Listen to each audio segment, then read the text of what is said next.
Hay capítulos en la Biblia que la gente lee rápido, como si fueran un error en la historia, capítulos que incomodan, que exponen vergüenza, hipocresía, injusticia y decisiones humanas que parecen imposibles de justificar. Pero hoy vas a descubrir algo que puede cambiar tu manera de entender la gracia, porque este capítulo no fue borrado, no fue escondido, no fue maquillado. Al contrario, fue colocado en el corazón de una promesa que atraviesa generaciones y llega hasta Jesús. Hablo de Génesis 38, la historia de Judá y Tamar, un relato que muchos evitan porque parece demasiado oscuro, un encuentro indebido, un juicio cruel, una verdad que estalla y una brecha que termina conectada a la genealogía del Mesías. Quédate hasta el final, porque lo que verás no es solo un escándalo, es un retrato del Dios que ve a los invisibles, del Dios que confronta la hipocresía y del Dios que no pierde el control ni siquiera cuando el ser humano se hunde en sus propias decisiones. El Génesis 38 aparece en un lugar extraño. Viene siguiendo la historia de José, sueños, envidia, traición, venta como esclavo y el camino hacia Egipto. Y de repente, como si la cámara cambiara de escena, surge una historia diferente, cruda, incómoda, casi escandalosa. Muchos lectores piensan, ¿qué hace esto aquí? Pero la Biblia no pone piezas al azar. Este capítulo está ahí porque la promesa de Dios no está colgando en el aire. La promesa camina a través de personas reales, con fallas reales, con heridas reales, y aún así, Dios sigue siendo fiel. Mientras José desciende al pozo del sufrimiento, Judá desciende al pozo de sus decisiones. Y ese contraste revela algo que casi nadie quiere aceptar. La promesa no avanza solo por gente correcta, a veces avanza por gente rota. No porque Dios apruebe lo roto, sino porque Dios es soberano incluso sobre lo roto. Judá no era un personaje secundario. Era hijo de Jacob, parte del linaje de Abraham. Y sobre ese linaje había una palabra que retumbaba desde Génesis. En ti serán benditas todas las familias de la tierra. Esa bendición, esa línea, ese hilo de promesa debía avanzar. Y en esa historia, Judá era una pieza clave. Sin embargo, la vida de Judá no comenzó con gloria, sino con conflicto. Él creció en una casa marcada por rivalidades, heridas familiares, favoritismos y engaños. Y cuando ocurrió la tragedia con José, Judá fue uno de los que participaron en esa decisión oscura. Él vio a su hermano ser vendido. Él presenció el dolor. Él cargó con una culpa que no se borra con el tiempo. Y después de ese episodio, Judá se aparta. Cuando alguien se aparta del pueblo, casi siempre se está apartando de la voz que lo confronta. Judá baja a Adulam, se mezcla con otra cultura, construye una vida normal, lejos del lugar donde su identidad espiritual era recordada. Se casa con una mujer cananea, hija de un hombre llamado Súa, y tiene 3 hijos, Onán y Selá. Y aquí comienza el temblor. Judá toma a Tamar como esposa para su primogénito, Tamar aparece en la historia sin grandes presentaciones. No sabemos de qué familia viene, no sabemos cuántos años tiene, no conocemos su voz, pero en ese mundo, una mujer sin protección era extremadamente vulnerable. Ella entra en la familia de Judá esperando pertenecer, esperando construir futuro, esperando vida. Pero lo primero que recibe es muerte. El texto bíblico golpea sin aviso. Era malo ante el Señor y el Señor lo mata. La Escritura no entra en detalles, no nos da escenas, no nos da explicaciones largas. Solo nos deja la realidad. Dios ve lo que el hombre no ve. Y el juicio llega.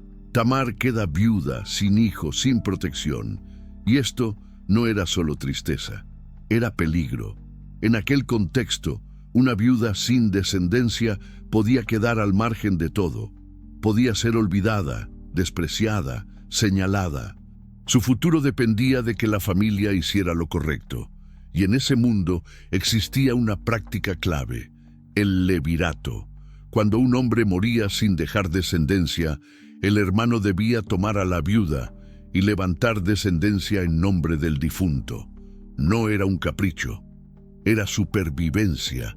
Mantener el nombre, preservar la herencia, asegurar protección.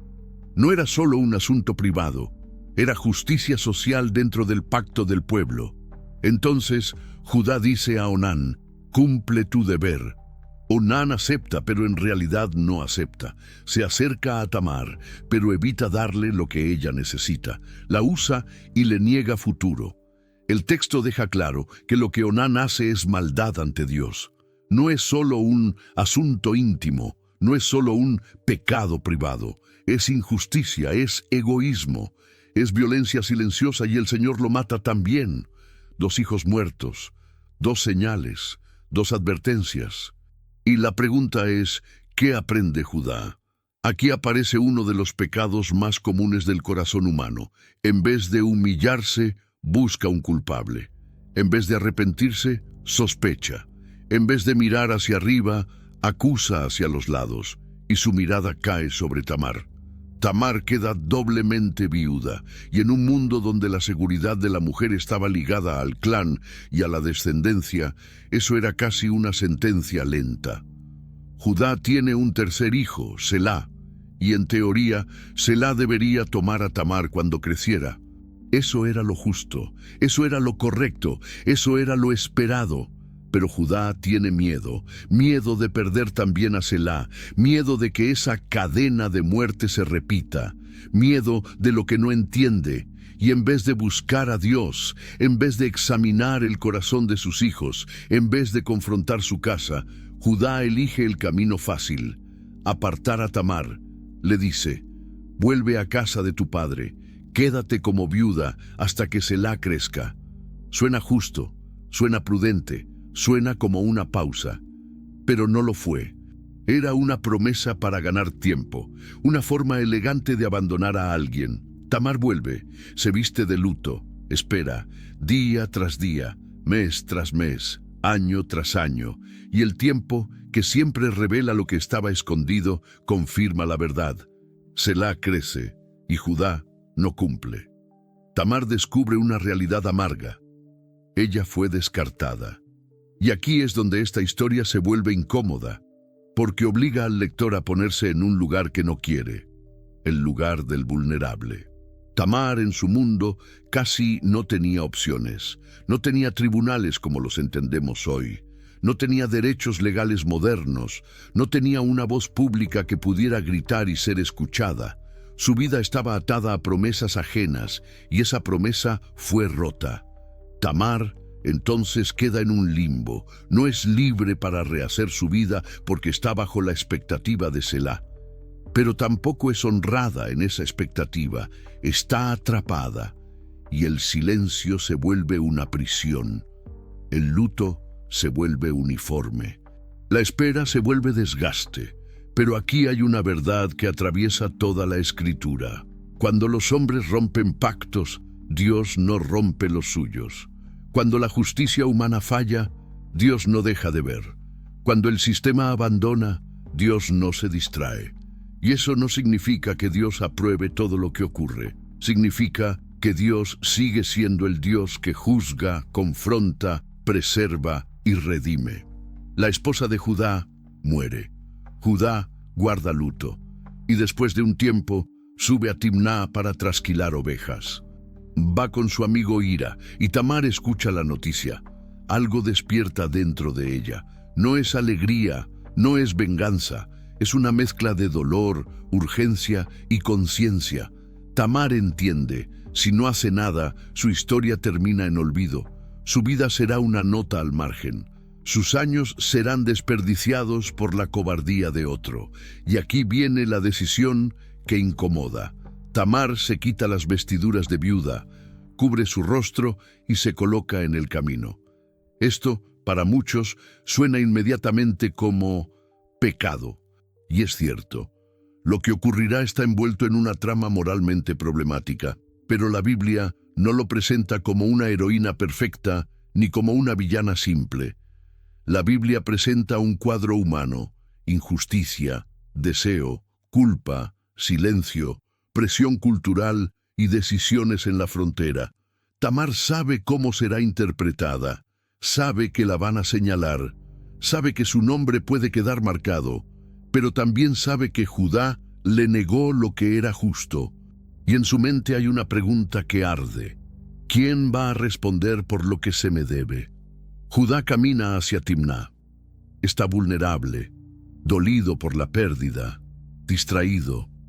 Ve a una mujer velada al borde del camino y asume lo que quiere asumir.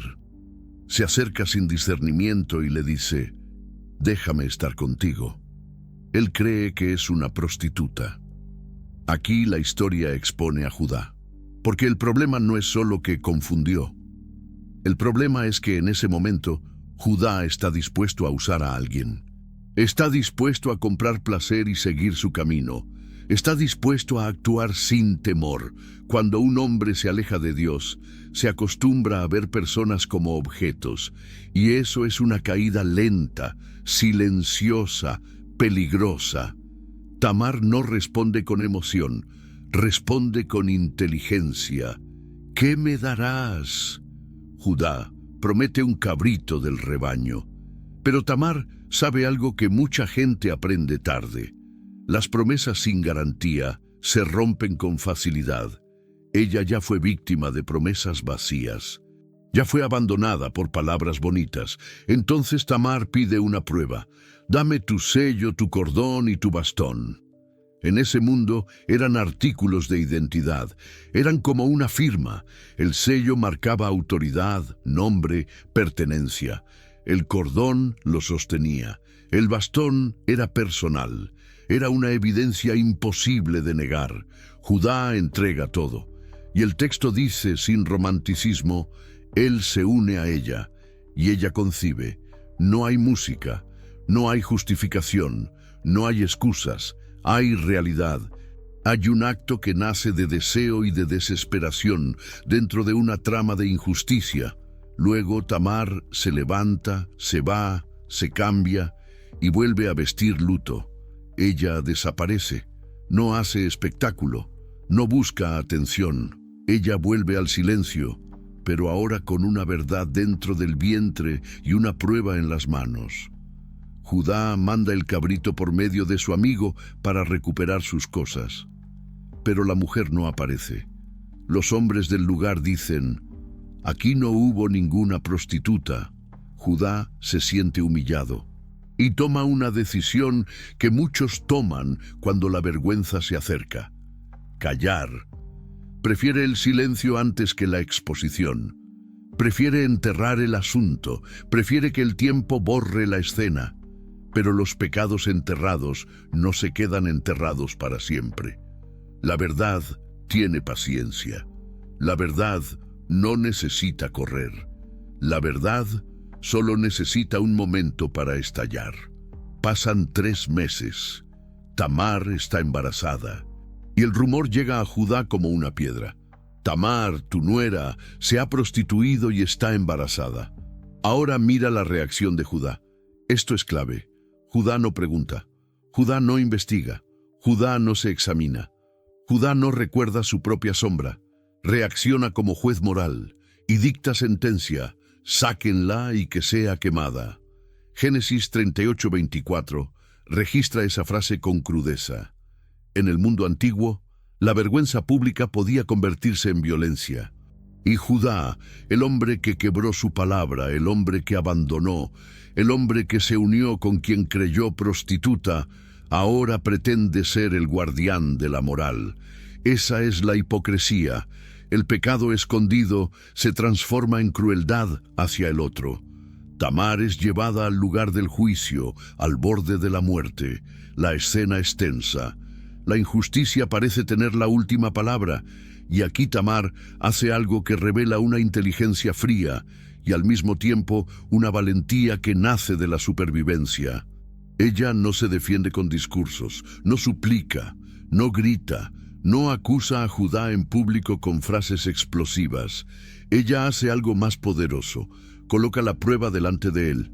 Envía una sola frase con 3 objetos. Estoy embarazada del hombre a quien pertenecen estas cosas. Reconoce, por favor, de quién son. Esa frase cae como un cuchillo, porque es suave y devastadora al mismo tiempo. No necesita insultos, no necesita gritos, solo necesita verdad.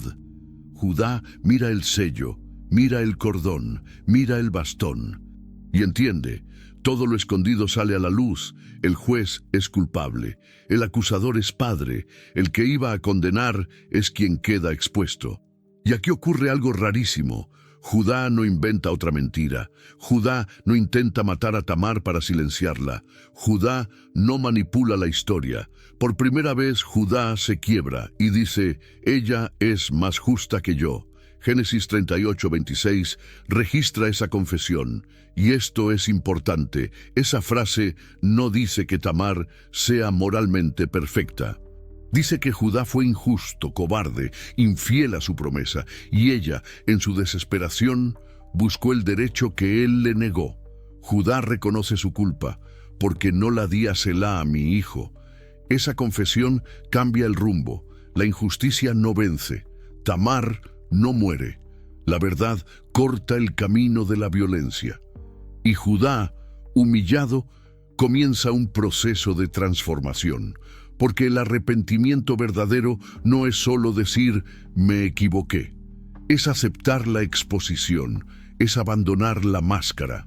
Es admitir que el problema no era Tamar, era él. No era la mala suerte, era su falta de justicia.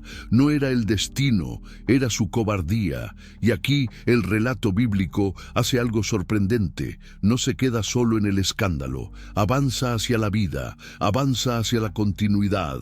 Avanza hacia la promesa, llega el parto. Son gemelos y la escena se vuelve simbólica. Uno saca la mano y la partera ata un hilo escarlata, marcándolo como el primero. Pero el bebé retira la mano y el otro nace antes. Y la partera exclama, ¿qué brecha te has abierto? Ese niño recibe el nombre de Pérez, que significa brecha o ruptura. El otro se llama Será. Pérez, brecha, ruptura, como si el cielo estuviera diciendo, cuando todo parecía cerrado, Dios abrió una salida. Cuando la historia parecía manchada, Dios abrió un camino. Cuando la vergüenza parecía final, Dios la convirtió en puente.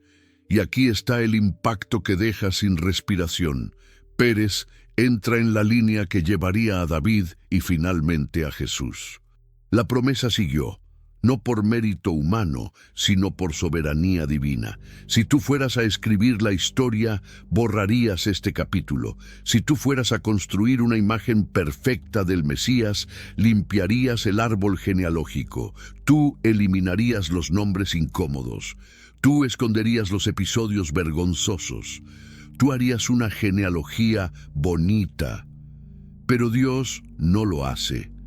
Mateo 1:3 dice, Judá engendró de Tamar a Pérez y a Será. Tamar aparece mencionada, no escondida, no censurada. Y eso es una declaración teológica. Dios no está vendiendo una historia falsa. Dios está mostrando que la redención viene a un mundo real, con personas reales y heridas reales. Dios está mostrando que la salvación no nace de una línea impecable, sino de una línea humana rota, necesitada de gracia. Y aquí hay algo aún más profundo. Tamar no aparece sola. En la genealogía de Jesús aparecen mujeres con historias complejas. Rahab, Ruth, la esposa de Urías. Mujeres que, a los ojos de una sociedad religiosa, podrían ser consideradas manchas. Pero Dios las coloca ahí, como un testimonio eterno de que su gracia no se avergüenza de rescatar. La Biblia no celebra el pecado. La Biblia no dice, haz lo malo y Dios lo usará. No. La Biblia muestra que el pecado es destructivo, que la injusticia hiere, que la hipocresía mata. pero también muestra que Dios es tan soberano que puede tomar incluso lo que el ser humano arruina y sin justificarlo, redimirlo para cumplir su plan. Entonces, ¿qué nos enseña Judá y Tamar? Primero, Dios ve a los invisibles. Tamar era una viuda extranjera sin voz, pero Dios la vio, la preservó, la honró, la incluyó en la historia de salvación. Si tú te sientes olvidado, descartado, ignorado, si sientes que tu dolor no importa para nadie, escucha esto: no eres invisible para Dios. Dios ve el rincón donde lloras. Dios ve la injusticia que otros niegan. Dios ve el silencio que te pesa, y Dios no se distrae. Segundo, la hipocresía mata, pero la verdad libera. Judá iba a quemar a Tamar porque no había enfrentado su propio pecado. Su culpa escondida lo convirtió en juez cruel. Y esto se repite hoy. Mucha gente se vuelve dura con otros porque nunca se volvió honesta consigo misma. Mucha gente condena para no ser expuesta. Mucha gente señala para no ser señalada. Pero cuando la verdad sale a la luz, el poder de la hipocresía se rompe. Y esto es clave. La verdad duele, pero la mentira mata. La verdad hiere por un momento, pero sana para siempre. Judá fue expuesto, y esa exposición fue el comienzo de su transformación. Tercero, Dios no justifica el pecado, pero sí redime al pecador. Dios no llama bueno a lo torcido. Dios lo expone, lo confronta y lo transforma. Dios puede tomar tus ruinas y hacer de ellas un testimonio, no para aplaudir tu caída, sino para mostrar el poder de su gracia. La gracia no es una pintura que cubre la suciedad. La gracia es una luz que entra y limpia. La gracia no dice, no pasó nada. La gracia dice, sí pasó, sí dolió, sí rompió, pero yo puedo restaurar. La gracia no niega la justicia. La gracia la cumple en un nivel más profundo. Confronta, revela y redime. Cuarto, la promesa de Dios no depende de la perfección humana. Si dependiera de la perfección humana, no existiría promesa. Porque todos fallan, todos tienen sombras, todos tienen capítulos que preferirían borrar, pero Dios no es frágil, Dios no pierde el control, Dios no improvisa por sorpresa, Dios es soberano. Él no aprueba el pecado, pero tampoco queda paralizado por el pecado. Y cuando tú miras a la genealogía de Jesús, entiendes algo. El Salvador vino a un mundo real. No vino a una vitrina, no vino a una maqueta, vino a una familia humana, con historias humanas. Vino a un árbol genealógico donde hay dolor, vergüenza, injusticia, errores y cicatrices. ¿Por qué? Porque Él no vino para los perfectos, sino para los necesitados. Él no vino a coronar a los que se creen justos, sino a rescatar a los que saben que están rotos. Y aquí viene una aplicación personal, directa, que puede tocar tu vida. Tal vez tú cargas culpa, tal vez tú cargas un secreto, tal vez tú has sido injusto con alguien, tal vez tú has roto una promesa. Tal vez tú has usado a personas como objetos. Tal vez tú, como Judá, has querido jugar a ser juez para no admitir tu propia sombra. Si ese es tu caso, la historia no termina en condena. La historia apunta a un camino, la verdad. Judá solo comenzó a ser restaurado cuando dijo, ella es más justa que yo. Cuando dejó de justificar, cuando dejó de acusar, cuando dejó de esconder, cuando dejó de ser el juez y aceptó ser el culpable que necesita misericordia. La gracia no funciona con máscaras. La gracia opera con verdad. Y tal vez tú te sientes como Tamar, tal vez tú has sido olvidado, tal vez tú has sido descartado, tal vez te prometieron justicia y no la cumplieron, tal vez te prometieron amor y te dejaron en espera, tal vez te prometieron honra y te dieron silencio.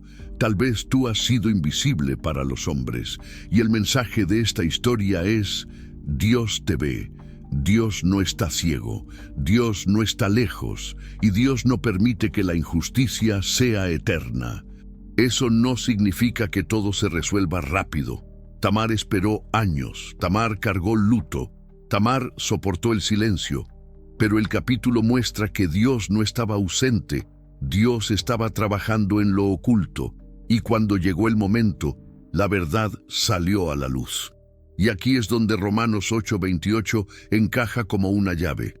Sabemos que todas las cosas cooperan para bien de los que aman a Dios. Todas, incluso capítulos que tú quisieras borrar, incluso escenas que te avergüenzan, incluso errores que te persiguen, incluso decisiones que te rompieron. Esto no significa que todo lo que pasa es bueno, significa que Dios puede usarlo para un bien mayor. Significa que Dios puede redimir, significa que Dios puede transformar, significa que Dios puede sacar vida de la ceniza y esperanza del luto y futuro del desastre. Si Dios usó este capítulo, Dios puede usar tu historia. Si Dios abrió una brecha para Pérez, Dios puede abrir una brecha para ti. Dios puede abrir una salida donde tú solo ves pared. Dios puede crear un nuevo comienzo donde tú solo ves final. Y ahora, antes de terminar, mira el cuadro completo. Génesis 38 no es solo un escándalo antiguo, es un espejo y una promesa. Es un espejo porque revela cómo el corazón humano puede caer en injusticia y deseo. Y es una promesa porque revela que Dios no abandona su plan y no abandona a los quebrantados. El Mesías vino de un linaje real, sí, pero un linaje real lleno de historias reales. Y eso es esperanza. Porque si el Salvador nació dentro de una historia humana, entonces el Salvador puede entrar en tu historia humana. Si esta historia te habló, compártela con alguien que necesita esperanza. Suscríbete y activa la campana, porque aquí vamos a abrir historias bíblicas profundas, historias que confrontan, sanan y revelan la gracia. Y recuerda esto, con Dios, ninguna historia está fuera del alcance de la redención. Ningún capítulo es demasiado oscuro para la luz. Ninguna vergüenza es demasiado profunda para la gracia. Y ninguna vida es demasiado quebrada para el Dios que restaura.